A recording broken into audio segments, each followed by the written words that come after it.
Creating speed in any stroke requires that swimmers create a lot of propulsion. And to create a lot of propulsion, they have to move a lot of water backward. The first step in moving a lot of water backward is setting up the stroke. Hi everyone, Andrew here, helping you help your swimmers get faster. In this video, we're going to take a look at how several different swimmers set up their stroke, and while the specific movements that they use are going to be slightly different, it's the same underlying principle which guides how they execute and set up their strokes. What's the purpose of setting up the stroke in freestyle? Swimmers are trying to position their arm in a way that gets a big surface area facing backwards, and they're trying to do that as early as possible within the stroke. They're also trying to set up the stroke as smoothly as possible so that whatever water is coming with them once they enter, they're taking that with them throughout the rest of the stroke cycle. And lastly, they're trying to set up the stroke within the time constraints that they have depending on the event that they're swimming. So it's all about moving as much water as possible. Swimmers have to create a big surface area facing backwards, and they have to go from their arm moving forward to set that up so it's facing backwards. They need to do that smoothly, and they need to do that within the time constraints of their races. Let's check it out.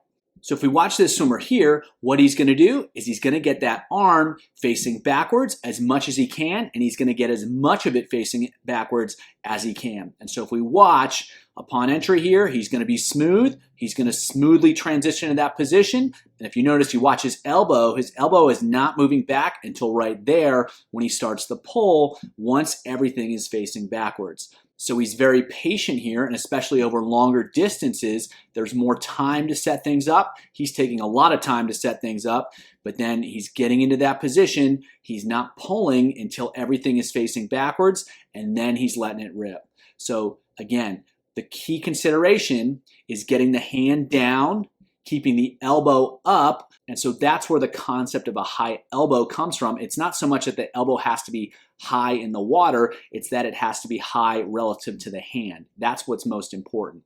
This swimmer does happen to have it high in the water as well, and as we'll see with other swimmers, that's not always the case. But they always have it high relative to the hand. And then once he's in that position, now he can apply pressure to the water and then pull backwards. So again, a patient setup of the stroke. The hand goes down, the elbow stays up, it's a rotational movement, and then everything is pulled back, pressure is applied back, and the swimmer is going to move forward. So if this swimmer started pulling right here, he does have some surface area facing backwards, but not nearly as much as he does here, and so by being a little bit patient in setting up the stroke, taking the time to set up the stroke, he's actually able to get a more effective pull. So if we watch our next swimmer here, we're going to see the same things, except this swimmer is not going to be quite as patient. She's going to get into it a little bit sooner. But what we see is hand is down, elbow is up, and she hasn't started moving the elbow back, and now she starts pulling. The setup of the stroke is a little bit more rounded. The previous swimmer had some pretty sharp right angles in terms of setting up the stroke and applying pressure backward. And they also were a lot more patient setting it up. This swimmer is going to get into it a little bit more, and it's going to be a more of a rounded position as opposed to a really sharp angled position. But in both cases, you can see that the hand is deeper than the elbow. The arm is pretty much straight up and down, so everything is facing backwards. And now she's going to apply pressure and hold that position throughout the whole stroke. So same concepts, same idea, slightly different application. So not taking quite as much time here, rounding it out, not quite as sharp with it. Again, not better or worse, just different, and then applying pressure backwards. So the catch can be something that's thought of as really, really complicated, but the setup of the stroke is very simple. It's all about rotating the hand down and in without moving the elbow very much, and then once that arm is in position, now swimmers are applying pressure. And so that's going to be the key skill that swimmers have to execute. They can execute it a little bit differently depending on the events they swim, depending on the range of motion they have, how long their arms are, those type of factors. It's going to be a little bit different, but in every case, there's going to be a little bit of patience in the front of the stroke. There's going to be a backward orientation of the arm, and then pressure is going to be applied backwards.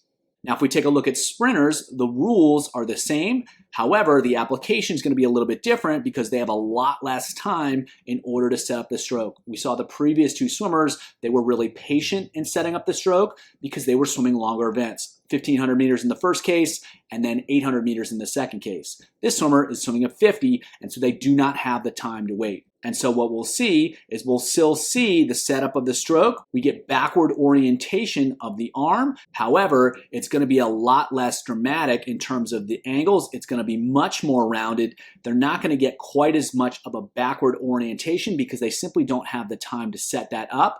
But they're going to get deeper and they're going to hold the backward orientation like right there throughout the back of the stroke much better. And so the difference is because of the time constraint, they can't wait to get up into a perfectly backward facing position. They have to start applying pressure a little bit earlier. And so we'll see he still has a hook to the arm. It's still facing backwards, but it's not quite as dramatically backwards as we saw in the previous video and certainly the first video.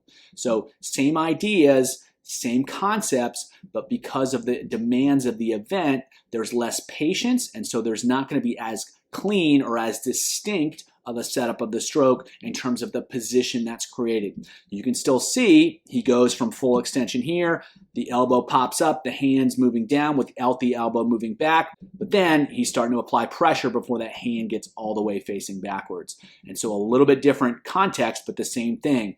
Hand needs to end up deeper, the elbow is going to pop up and out to the side a bit, and then the swimmer is going to apply pressure back from there. So that's the key distinction here. It's the same idea. However, a lot of sprinters are going to be a lot less obvious with their setup of the stroke. It's not going to be quite as clear. It's still going to be there. You can still see it there, but it's not going to be quite as dramatic because they don't have time to wait and to get in those positions. They have to start applying pressure sooner. Another consideration here is what happens with the elbow. So when we saw from the side, we could see how the hand dropped down and the elbow stayed more or less in position. It's a little misleading. What's actually happening if we watch from the front here is when the elbow stays up, you can see that it starts to pop out to the side. And so that allows swimmers to get into a strong position to create a lot of force with. And so when the hand is rotating down, it's also rotating in and the elbow is popping out a little bit.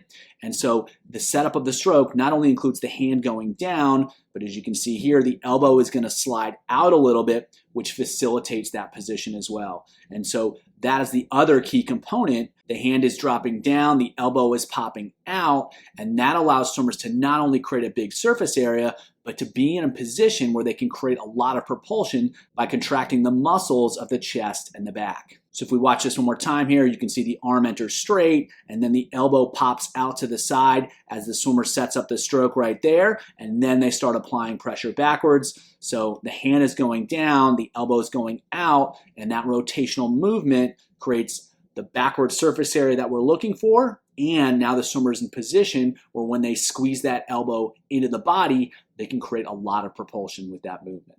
So the previous swimmer was a middle distance swimmer. We can see the same thing here with the sprinters. It's a little bit more turbulence and it's a little bit tougher to see, but you can see the arm is straight there. We saw how the hand goes down in all the other videos. Right there, you can see the elbow is going out to the side. And so again, it's the same thing in the sprints. Right there, elbow's traveling out. You can see how far out it gets right there. And then back to the other side, elbow pops out.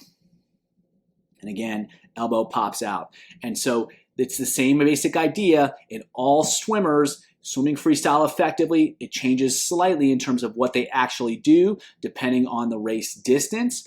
But the hand is going down, the elbow is going out, and that's creating a big surface area, and it's a smooth transition to that position. So now the arm is facing backwards. Swimmers can move water backwards, and they're in position where they can create a lot of propulsion with the strongest muscles of their upper body. So while it can seem like a complicated movement, it's ultimately simple. Get the hand deep, get the elbow out to the side.